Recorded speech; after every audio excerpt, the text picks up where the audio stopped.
guys, it's me, Laura, and today I am trying to show you a handful of my daughter's absolutely favorite items in her new home.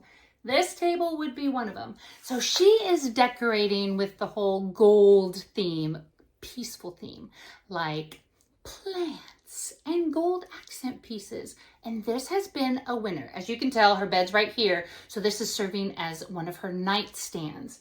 And it is so cutely constructed. It has the bottom base here with the crossbars. It has nice stable legs. So even if she puts her phone on here and it wobble jobbles, it's not going anywhere. It has a nice flat top with enough broad surface that she could actually put enough things on. It's decorated so cute, of course. At my house, there would be tissues on there and phones and everything. And she's just got all the prim and proper things.